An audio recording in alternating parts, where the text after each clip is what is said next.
হ্যাঁ everyone. So যারা family নিয়ে ফিনল্যান্ডে যাইতে চাচ্ছেন তাদের জন্য একটা ব্যাড নিউজ।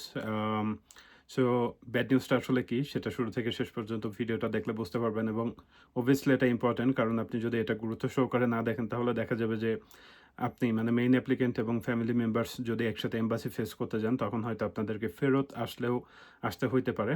কারণ আমি হচ্ছে একটা আপডেট দেখতেছি।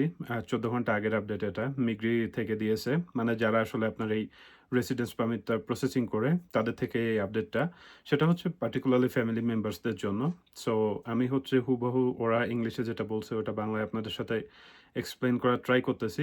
সো আশা করি এটা দেখার পরে আ একটু হইলেও হতাশ হবেন। সো বেসিক্যালি তার আগে বলে নিই যে এখন নিয়ম কি আছে। এখনো পর্যন্ত অবশ্যই এই ডিক্লারেশন এর পরে ঐরকম নিয়মটা আর নাই। বাট এখনো পর্যন্ত যেটা সেটা হচ্ছে যে আপনার ফ্যামিলি মেম্বার্স এবং মেইন অ্যাপ্লিক্যান্ট তারা যদি একই সাথে ভিএফএস এর ডেট পায় তাহলে অবভিয়াসলি তারা একসাথে এম্বাসি ফেস করে আসতে পারবে। বাট তাদের যে আপডেট সেই আপডেট অনুযায়ী এখন থেকে সেটা আর পসিবল হচ্ছে না। কারণ তারা হচ্ছে যে আপডেটটা দিয়েছে সেই আপডেট মতে যে ফ্যামিলি মেম্বার্সদের পারমিটের একটা মেইন রিকোয়ারমেন্টই হচ্ছে যে মেইন অ্যাপ্লিক্যান্ট সে যেন আগে রেসিডেন্স পারমিটের ডিসিশন পায়। সো মেইন অ্যাপ্লিক্যান্ট যে স্টাডির জন্য এপ্লাই করছিল, তার ডিসিশন যদি না আসে, ততক্ষণ পর্যন্ত হচ্ছে যে ফ্যামিলি মেম্বার্সদের অ্যাপ্লিকেশনটা তারা প্রসিড করবে না। অর্থাৎ তাদের সাজেশন হচ্ছে যে আপনারা ওয়েট করেন, ফ্যামিলি মেম্বার্স যারা আছেন তারা ওয়েট করেন। আপনাদের মেইন অ্যাপ্লিক্যান্ট যারা আছে তারা ভিএফএস এ এম্বাসি ফেস করে আসুক। আসার পরে তাদের ডিসিশনটা আসলে ফ্যামিলি মেম্বার্স যারা আছে তারা যেন হচ্ছে যে এই অ্যাপ্লিকেশন করে এম্বাসি ফেস করতে যায়।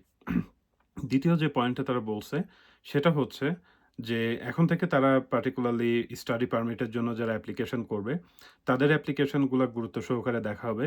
এটার মানে হচ্ছে যে বেসিক্যালি তারা এটাই চাচ্ছে যে স্টুডেন্টদের ডিসিশনটা দ্রুত যেন দিয়ে দেয়।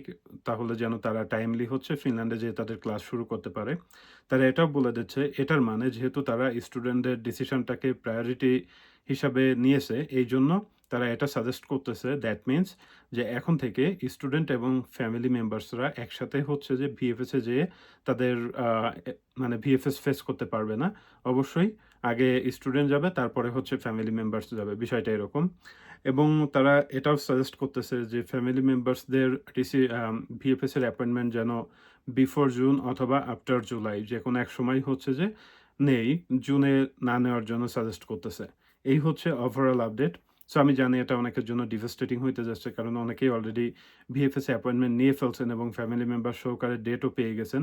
সো এটা আসলে একটা কমপ্লেক্স সিচুয়েশন হয়ে গেছে। হোপফুলি মিগ্রি থেকে হয়তো এটা নিয়েও কোনো আপডেট থাকবে যে যারা অলরেডি হয়তোবা অ্যাপয়েন্টমেন্ট পেয়ে গেছেন তারা অ্যাপয়েন্টমেন্ট নিয়ে হচ্ছে এম্বাসি ফেস করে আসেন ফ্যামিলি মেম্বার সহকারে। বাট এটা আসলে এই নিয়ে কোনো ইনফরমেশন নাই।